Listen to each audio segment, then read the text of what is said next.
భారతదేశ ప్రజాస్వామిక వ్యవస్థలో నియంతృత్వానికి తావు లేదని మరొకసారి దేశ ప్రజాస్వామిక వ్యవస్థలో అత్యున్నతమైనటువంటి వేదిక లోక్సభలో నిరూపమైంది. రాజకీయం చేయాలి, రాజకీయపరమైనటువంటి ఆటల ద్వారా ప్రజాస్వామ్యాన్ని బలహీనపరచాలనేటువంటి వాళ్లకు నిన్నటి బిల్లు బిగిపోవడం అనేది ఒక చెంపపెట్టుతో సమానం. దాన్ని కూడా రాజకీయంగా వాడుకొని మహిళలు ఏదో కాంగ్రెస్కు మహిళా బిల్లును వ్యతిరేకించిందని చెప్పేటువంటి ముసలి కన్నీరు కారుస్తూ మనువాద శాస్త్రాన్ని ఆచరించే మహిళలకు వ్యతిరేకంగా ప్రవర్తించే భారతీయ జనతా పార్టీ నటన కనిపిస్తూ ఉంది. 1980 ఏప్రిల్ 6 నాడు భారతీయ జనతా పార్టీ వ్యవస్థాపీకృతమైంది. 46 సంవత్సరాల్లో ఒక్క మహిళా అధ్యక్షురాలు లేరు వాళ్ళ పార్టీకి. జాతీయ స్థాయి అధ్యక్షుడిగా ఒక మహిళా నాయకత్వం లేదు ఆ పార్టీ. కాంగ్రెస్ పార్టీ స్వాతంత్రం తేవడంతో పాటుగా ఈ దేశ పురుష జనాభాతో పాటుగా సమానమైనటువంటి హక్కు ఉండాలంటే, ప్రజాస్వామిక భవిష్యత్తు నిర్ణయంలో వాళ్ళ భాగస్వామ్యం ఉండాలంటే ఓటు హక్కు మహిళలకు కూడా కలగజేసినటువంటి పార్టీ కాంగ్రెస్ పార్టీ. అంతేకాదు ఇలా స్థానిక సంస్థల్లో లేదా ఆనాడు రాజీవ్ గాంధీ గారు పంచాయతీరాజ్ యాక్ట్, దాని తర్వాత సోనియా గాంధీ గారు మహిళలకు 50%, ఇలా మహబూబ్ నగర్ మేయర్ మహిళగా ఉంది అంటే కాంగ్రెస్ పార్టీ ఇచ్చినటువంటి ఒక ఆలోచన విధానం తప్ప ఇంకొకటి కాదు అని బల్లగుద్ది చెప్పేటువంటి ధైర్యం కాంగ్రెస్ పార్టీకి ఉంది. అంతేకాదు మహిళలకు రిజర్వేషన్లు తేవాలని రాజ్యసభలో బిల్ పాస్ చేసి 2023లో లోక్సభలో పాస్ కావడానికి అన్ని విధాలా సహకరించినటువంటి పార్టీ కాంగ్రెస్ పార్టీ. కానీ డిలిమిటేషన్కు దానికి లెక్క వేసి మహిళా బిల్లుకు డిలిమిటేషన్ వాళ్ళ మనం జనరల్గా చట్టసభ నేను ఒక పార్లమెంట్ సభ్యుడిగా 5 సంవత్సరాలు పనిచేసిన దేనికి ఏ బిల్లుకు అదే తెలంగాణ విభజన బిల్లు 2014, అట్లా ఏ బిల్లు అయినా 371D కర్ణాటకలో ఉన్నటువంటి ఆనాటి హైదరాబాద్ రాష్ట్రంలో ఉన్నటువంటి జిల్లాలకు ఒక ప్రత్యేక ప్రతిపత్తి సపరేట్ బిల్లు, ఇవన్నీ 2/3 మెజారిటీ అవసరం ఉండేటువంటి సవరణలు ఇవన్నీ. వీటిని పార్లమెంటులో అన్ని వర్గాలుగా రాజకీయ ఏకాభిప్రాయం తీసుకొని వచ్చి పెట్టేటువంటి అంశాలు ఇవన్నీ. రాజకీయపరమైనటువంటి నియంతృత్వాన్ని ప్రదర్శించాలని సీట్లు ఏకపక్షంగా 817 ప్లస్ కేంద్ర పాలిత ప్రాంతాల్లో 3850 సీట్లు పెంచుతూ దక్షిణ భారతదేశాన్ని బలహీనపరిచే విధంగా ఒక కాన్ఫరెన్స్ చేసేటువంటి ఒక ప్రయత్నం జరుగుతున్నప్పుడు ఇది దురదృష్టకరం. దానికి సంబంధించిన ఆ విధంగా పార్లమెంటులో చట్టాన్ని ప్రవేశపెట్టి దానికి అనుగుణంగా మళ్ళీ ఏదో మహిళల బిల్లును జోడించి ఇలా దేశవ్యాప్తంగా మహిళలకు ఏదో మోసం చేసిన మా స్థానిక పార్లమెంట్ సభ్యులు గారు కూడా నిన్న టీవీలో ఇంటర్వ్యూ చూస్తే ఆ తల్లి మంత్రి అయినా పార్లమెంట్ సభ్యులైనా కాంగ్రెస్ పార్టీ నాయకత్వం అంత ఎదగడానికి కారణమైనటువంటి మహిళా నాయకులు ఎదగడానికి కాంగ్రెస్ పార్టీ కారణం. నేనే వ్యక్తిగతంగా వారికి ఇష్టపడతలే. కాంగ్రెస్ పార్టీ మహిళల పట్ల ఉన్నటువంటి సాధికారికత, అభివృద్ధికి సంబంధించినటువంటి నిర్ణయాలు మా పార్టీల నేను చెప్పేదో 46 ఏళ్ళ పార్టీకి అధ్యక్షుడు మా పార్టీల తరాలుగా అధ్యక్షురాళ్ళు మహిళలు ఉన్నటువంటి పార్టీ, ప్రధానమంత్రులు మహిళలు ఉన్నటువంటి పార్టీ, లోక్సభ స్పీకర్ మీరా కుమారి గారు ఉన్నటువంటి మహిళలు ఇచ్చినటువంటి పార్టీ, అనేక రాష్ట్రాల ముఖ్యమంత్రులు, గవర్నర్లు, ఇది కాంగ్రెస్ పార్టీ చరిత్రలో మహిళలకు అత్యంత ప్రాధాన్యత ఇచ్చిన పార్టీ. మహిళా రిజర్వేషన్లు వ్యతిరేకం చేస్తుందా? స్థానిక సంస్థలు 50% ఇచ్చిన పార్టీ ఇయ్యాలని అడుగుతాను. రాహుల్ గాంధీ గారు ఒకటే మాట చెప్తా ఉన్నారు, మా డిమాండ్లు 2.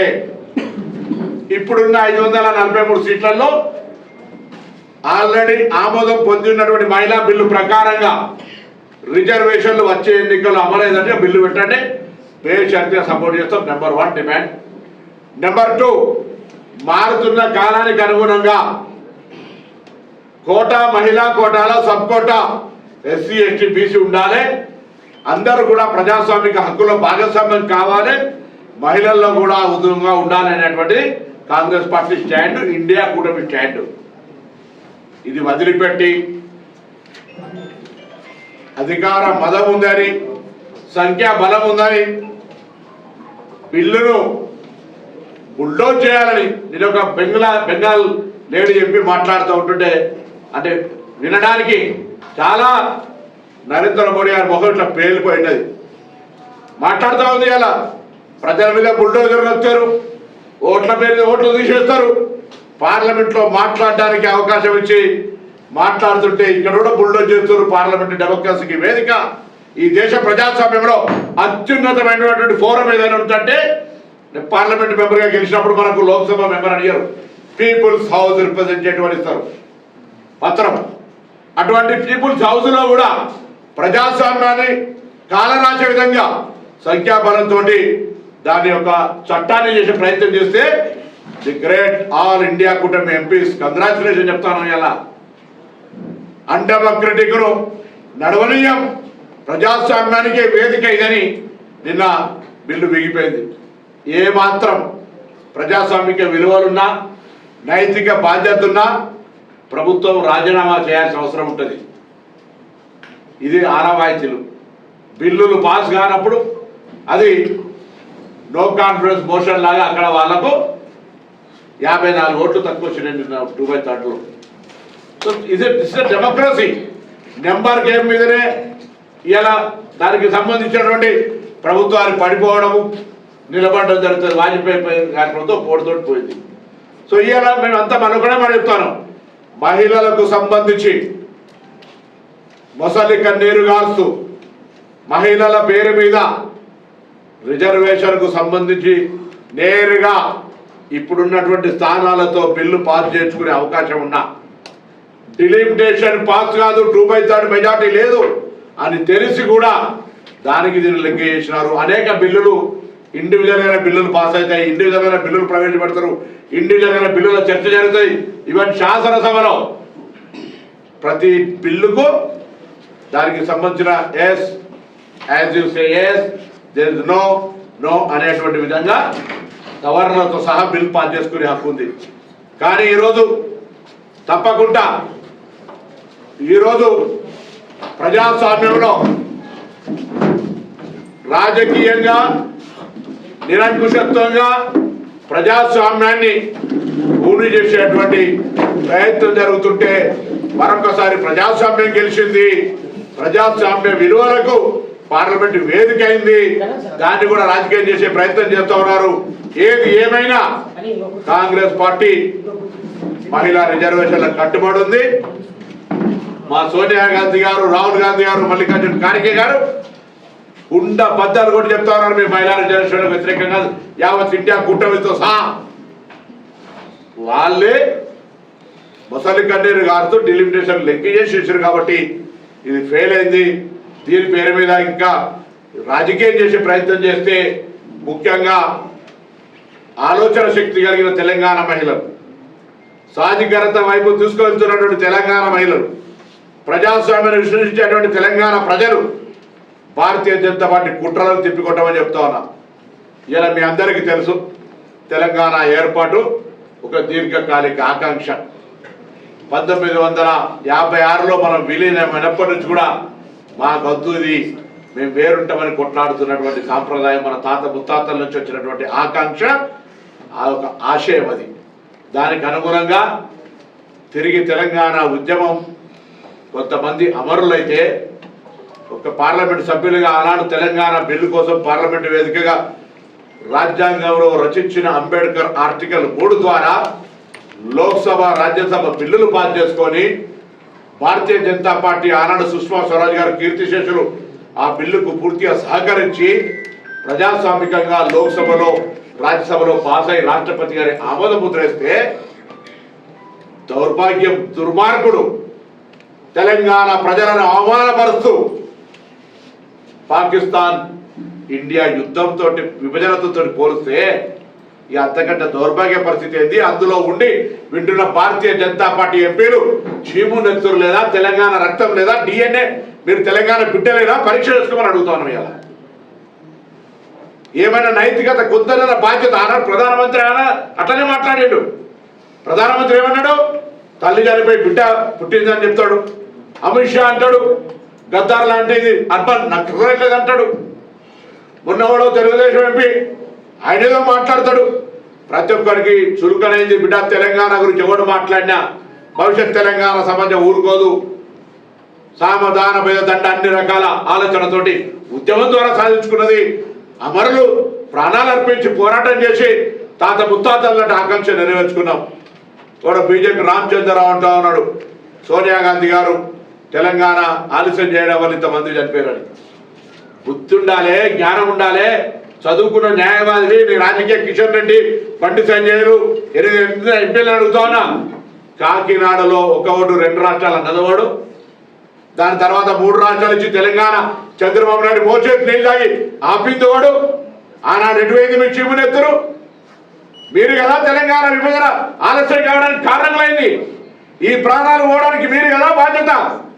ఆనాడు మా మీద 2 గురుతర బాధ్యతలుండే. యూపీఏ కూటమిగా ఇటు ప్రభుత్వాన్ని 5 సంవత్సరాలు నడపాలి. ప్రజాధికారం ఇచ్చినారు. తెలంగాణ ప్రజల ఆకాంక్ష నెరవేర్చాలి. సీమాంధ్రులు తెలంగాణ ఇవ్వడాన్ని వ్యతిరేకిస్తున్నారు. కానీ తెలంగాణ విభజన కాంగ్రెస్ కట్టుబడింది.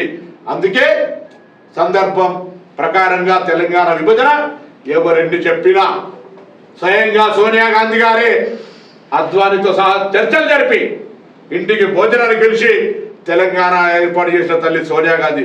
అటువంటి తెలంగాణ ఇలా ఒక ఎంపీ ఎవడో ఒకడు నాలుక లేదు, నోరు లేదు, మోరు లేదు, వాడిని ఎలా పాకిస్తాన్ విభజనతో పోలుస్తా ఉంటాడు.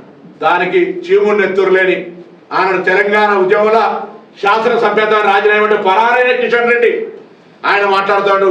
తేజస్వి గారు తప్పైందని ఒప్పుకున్నాడు. తప్పైందని ఒప్పుకున్నాడు నువ్వు అంటున్నావు. అది పార్లమెంట్ రికార్డులో ఉండడానికి వీలు లేదు. మా గౌరవ ఎంపీలంతా శాసన లోక్సభ స్పీకర్కి విజ్ఞప్తి చేసినారు. రేపొద్దున మళ్ళా శాసనసభ సమావేశాలు వచ్చినప్పుడు భారతీయ జనతా పార్టీ ఎంపీలను కూడా అనుకుంటాం. మీరు పోయి ఢిల్లీలో మీ ఎంపీలకు చెప్పండి అవి రికార్డులో ఉండడానికి వీలు లేదు. ఎందుకంటే తెలంగాణ విభజన ప్రజాస్వామిక ఆకాంక్ష ప్రజాస్వామ్య పద్ధతిలో లోక్సభ రాజ్యసభలలో పాస్ అయి రాష్ట్రపతి ఆమోదం పొందిన దాన్ని పట్టుకొని పాకిస్తాన్ భారతదేశ విభజన ఇంగ్లీష్ వాళ్ళు చేసిన దానికంటే హీనంగా చేసినట్టు మాట్లాడితే ఈ తెలంగాణ బిడ్డలందరికీ ముళ్ళు గుచ్చినట్టుగా రక్తం కళ్ళల్లో కారేటువంటి పరిస్థితి. అందుకే గట్టిగా తీవ్రంగా హెచ్చరిక చేసిన మరొక్కసారి ఇలా కిషన్ రెడ్డి, బండి సంజయ్ల బాధ్యత. ఆ రికార్డులను తొలగించకపోతే మీరు తెలంగాణ హీనులుగా, ద్రోగులుగా, మీ రక్తంలో తెలంగాణ లేదు, మీరు ఎంత దద్దమలో తెలంగాణ ప్రజలకు అర్థమవుతుంది అనేటువంటి మాటని మనం చేస్తున్నాం. అందులో భాగంగా స్థానిక పార్లమెంటు సభ్యురాలు కూడా బీజేపీ మీరు కూడా వెళ్ళి తెలంగాణ ఆనాడు మీరు తెలంగాణ ఉద్యమంలో రాష్ట్ర మంత్రిగా మేము ఉద్యమం చేసినప్పుడు ఉన్నారు. మీరు ఇవాళ మీ కేంద్ర నాయకత్వం దృష్టికి తీసుకెళ్లి అవి రికార్డులను తొలగించే బాధ్యత DK అరుణ గారిది కూడా ఉంది అనేటువంటి మాట ఈ సందర్భంగా మహబూబ్నగర్ జిల్లా కేంద్రం నుంచి గౌరవ పార్లమెంట్ సభ్యురాలు విజ్ఞప్తి చేస్తా ఉన్నాం. ఇది రాజకీయం కాదు, తెలంగాణ ఆత్మగౌరవం. తెలంగాణ కొట్లాడి సాధించుకున్నదాన్ని అవమానపరిచేదానికి వ్యతిరేకంగా మాత్రం తప్ప ఎవరి మీద వ్యక్తిగతం కాదు. కిషన్ రెడ్డి స్నేహితుడే DK అరుణ గారు కావచ్చు, బండి సంజయ్ గారు మా MP కావచ్చు. సబ్జెక్ట్ తెలంగాణ ఇన్సల్ట్ అవుతుంటే చూస్తూ ఊరుకోలేదు. తెలంగాణ కోసం కాళ్ళు మొక్కిన వాళ్ళం, తెలంగాణ కోసం పార్లమెంట్ కొట్లాడిన వాళ్ళం. ఎవడు ఏది పడితే మాట్లాడితే చూస్తూ ఊరుకునేటోళ్ళం కాదు. అందుకే మరొకసారి హెచ్చరిక చేస్తున్నాం బిడ్డ, జాగ్రత్త. తెలంగాణ పైన మాట్లాడినటువంటి మాటలు ఉపసంహరించుకోవాల్సిందే. ఉపసంహరింపజేసేటువంటి చర్యలు తెలంగాణ నుంచి గెలిచిన ఎంపీలు 8 మంది చేయాల్సిందే అనేటువంటి డిమాండ్ ఈ సందర్భంగా చేస్తా ఉన్నాం. సీట్ల పంపకం అనేది దక్షిణాది రాష్ట్రానికి నష్టం జరుగుతుందని మీరే అంటున్నారు.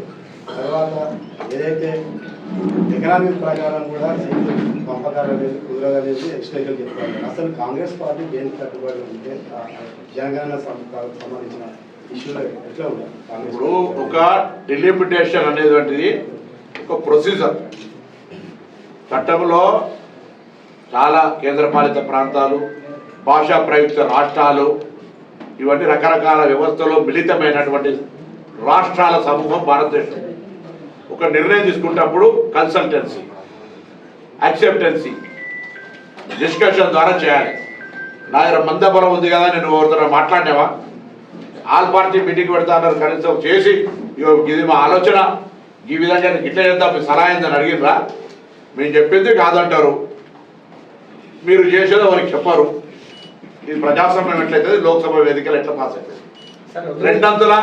2/3 మెజారిటీ ఉండాలి, అది తెలుసు రాజ్యాంగ సవరణకు. అందుకే వీగిపోయినాక ప్రభుత్వం విలువ ఉందా? అలా బతికున్న శవంలాగానే బతికుండొచ్చు మంచి. ఇప్పుడు అమలు కాకపోతే 2034 వరకు కూడా అమలయ్యే పరిస్థితి లేదు. మహిళా అభివృద్ధికి అడ్డుపడుతుంది కాంగ్రెస్. అందుకే మళ్ళీ చెప్తాను దయచేసి, రేపు పొద్దుగాల మహిళల బిల్లు ఒకటే పెట్టారు, 2 బిల్లులు కలిపేందుకు కడుతున్నాం అని అడుగుతున్నా. మీ ద్వారా ఇలా నాయకత్వాన్ని అడుగుతున్నాం, మీ ప్రశ్న మిమ్మల్ని ఎందుకు 2 కలిపి పెట్టినావు? మేము ముందు నుంచి అడుగుతూ ఉన్నాం. డిలిమిటేషన్ ఇది వేరు, మహిళా రిజర్వేషన్ వేరు. మహిళా రిజర్వేషన్కి ఇవ్వాలనే ఉన్న 543 సీట్ల పెట్టు, అమలు చేయి. రేపు సీట్లు పెరిగినాక అదే పరిశ్రమ పెరుగుతుంది, అదే సమాచార పద్ధతిలో. ఇవాళ సీట్ల మధ్యన అంతరం ఉంది, రేపు పొద్దున అగాధం అవుతుంది అనే ఆలోచనతో అంటున్నాం. మహిళా రిజర్వేషన్ మరొకసారి చెప్తాను, 1980లో పెట్టిన బీజేపీకి ఒక్క మహిళా అధ్యక్షురాలు లేదు ఆల్ ఇండియా. మా పార్టీ మహిళల పట్ల ఓటు పాటుగా మా పార్టీ నాయకత్వం మహిళల చేతుల్లో. మేము 50% స్థానిక సంస్థల రిజర్వేషన్ తెచ్చినటువంటి వ్యక్తులం మేము. మీరు మనవాద శాస్త్రంలో మహిళలకు వ్యతిరేకంగా మీరు ఇలా పాలసీని పాటిస్తున్నారనేటువంటి మాటకు ఇలా మహిళా రిజర్వేషన్ బిల్లు రావద్దని మెడకు కాలికి లెక్కేసి నువ్వు ఉరుకుమని రన్నింగ్ రేసులో పాల్గొమ్మన్నట్టుంది. నేను మరొకసారి మీ ద్వారా డిమాండ్ చేస్తున్నా, మహిళా బిల్లు వేరుగా తేండి, ఎటువంటి చర్చ లేకుండా బిల్లు పాస్ చేస్తాం, అందులో సబ్ కోటా పెట్టండి, బిల్లు పాస్ చేస్తాం అనేటువంటి కాంగ్రెస్ స్టాండ్.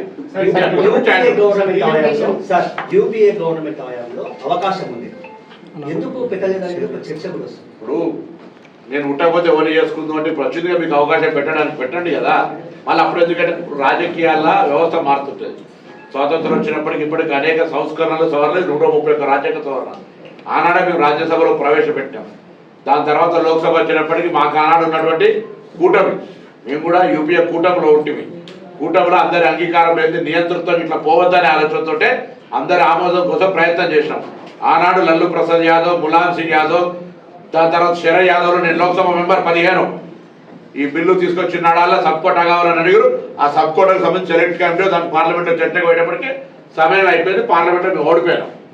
బరాబర్ రేపు పొద్దున రాహుల్ గాంధీ గారి నాయకత్వంలో ఈ దేశంలో మహిళలకు బిల్లు తెచ్చేది కాంగ్రెస్ పార్టీ. వాళ్ళకి ఆ చిత్తశుద్ధి లేదు, మళ్ళీ మహిళల బిల్లు తెచ్చడానికి ఇక్కడికి వస్తాం.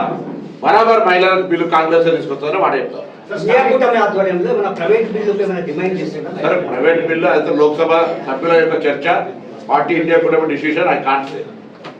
సార్, ఆ రోజు స్టాలిన్ గారు సౌత్ ఇండియాలో ఉన్నటువంటి అన్ని పార్టీలను పిలిచి ఈ డిలిమిటేషన్ ప్రక్రియ ఒక అగాధాన్ని సృష్టిస్తుంది, దక్షిణానికి తీరని అన్యాయం జరుగుతుందని చెప్పి. అయితే అప్పటి నుంచి కూడా మన వాళ్ళు గట్టిగా ప్రొటెస్ట్ చేయకపోవడానికి కూడా ఇది ఒక కారణం. ఇప్పుడు మొండోని ముంగట అంటే నిద్రపోయడం లేపచ్చు, నిద్రపోతున్నట్టు నటించడం ఎప్పుడు కష్టమవుతుంది. భారతీయ జనతా పార్టీ ప్రజాస్వామ్యాన్ని విశ్వసించదు కాబట్టి, ఇది ప్రజాస్వామ్యం దీన్ని అమలు చేయమంటే వాళ్ళు అమలు చేసే పరిస్థితి లేరు కాబట్టి తప్ప ప్రతి ఒక్కరూ ఆ అంశం మీద గొంతెత్తి, ఈవెన్ మన తెలంగాణ ముఖ్యమంత్రి రేవంత్ రెడ్డి గారితో పాటుగా పక్కన డిఎంకే కావచ్చు, అన్ని రాజకీయ పార్టీలు కూడా ఈ అంశాన్ని ఎప్పటికప్పుడు కేంద్ర ప్రభుత్వం దృష్టికి తీసుకుపోతున్నా అలా ముద్ర శంక ఊదినట్టుగా భావిస్తుంది. సార్, తేజస్వి సూర్య కామెంట్స్ మీద కాంగ్రెస్ కార్యాచరణ ఏమైనా ఉంటుందా? అంటే ఇప్పుడు కార్యాచరణ వాళ్ళు ఓపెన్ గా వాళ్ళు సపోర్ట్ చేసిండ్రు, మీరు కార్యాచరణ తీసుకోండి. తెలంగాణ ప్రతి బిడ్డ అవసరం, కాంగ్రెస్ పార్టీ ఎందుకు? అదే కాంగ్రెస్ పార్టీ ఒకటే కాదు, ఇలా తెలంగాణ ఆనాడు తెలంగాణ ఉద్యమకారులు అని భావించే ప్రతి ఒక్కరు. నేను మహబూబ్నగర్ ప్రెసిడెంట్ అందరినీ కోరుతాను, తెలంగాణ ఉద్యమం కోసం మీరు కొట్లాడారు. రేపు పొద్దున డీకే గారు అరుణ గారు ఇక్కడికి వచ్చినప్పుడు అడగండి, మీ పార్లమెంట్ సభ్యుడు తెలంగాణ విభజనను పాకిస్తాన్ ఇండియాతో పోలిస్తే ఆ రికార్డు తీపిస్తారని అడగమని కోరుతారు మీ అందరిని. మీ దగ్గర మా ప్రెస్ కూడా కోరుతా, కరీంనగర్లో, హైదరాబాద్లో లీడర్లందరినీ కోరుతారు. నాటు వై కాంగ్రెస్ పార్టీ రెస్పాన్సిబిలిటీ. నేను కాంగ్రెస్ పార్టీ నాయకుడిగా, తెలంగాణ ఉద్యమకారుడిగా, తెలంగాణ బిడ్డగా నేను నా ఆవేదన వ్యక్తం చేస్తా ఉన్నా. తెలంగాణ ఉద్యమాన్ని అవమానపరిచే హక్కు ఎవరికి లేదు. ఇది ప్రజాస్వామ్యంగా జరిగిందా లేదా? ఆర్టికల్ 3 ప్రకారంగా లోక్సభ రాజ్యసభలో బిల్ పాస్ అయ్యి రాష్ట్రపతి ఇచ్చిండే కదా. దాన్ని పాకిస్తాన్తో పోల్చుంటే చెవు నుండి వినుకుంటా మూగోళ్ళ లెక్క నోరు లేనట్టుగా మాట్లాడితే ఎట్లా వాళ్ళు? మళ్ళీ మా బాధ్యత నాటు బ్రదర్ అందరి బాధ్యత ఇది. అంటే వాళ్ళు క్లియర్ గా సపోర్ట్ అందరి అదే సపోర్ట్ చేస్తూ మాట్లాడారు. సపోర్ట్ చేసినప్పుడు మీ అటువంటి వాళ్ళందరూ ఇది ప్రజల చైతన్యంగా నేను అందరి వరకు తెలంగాణ ఉద్యోగకారులను ఇంత బేసిక్గా ఎటువంటి అసలు ఇక భాష పొరపాటు అయితే వాడితే నేను కొంచెం బాధ్యత ఉన్నది. అటువంటి వాళ్ళు ఇంకా దాన్ని సపోర్ట్ చేస్తున్నారంటే వీళ్ళ రక్తంలో DNA గురించి ఒకసారి పరీక్ష చేసుకోమని కోరుతాం. ఎన్డీఏలో ప్రధాన భాగస్వామి చంద్రబాబు కూడా ఆయన డిలిమిటేషన్ విషయంలో కరెక్ట్ సౌత్ ఇండియా నుంచి రిప్రజెంటేషన్ చేయలేదు. మీరు అక్కడ మీరు రిపోర్టర్తో అడుగుతారు సార్.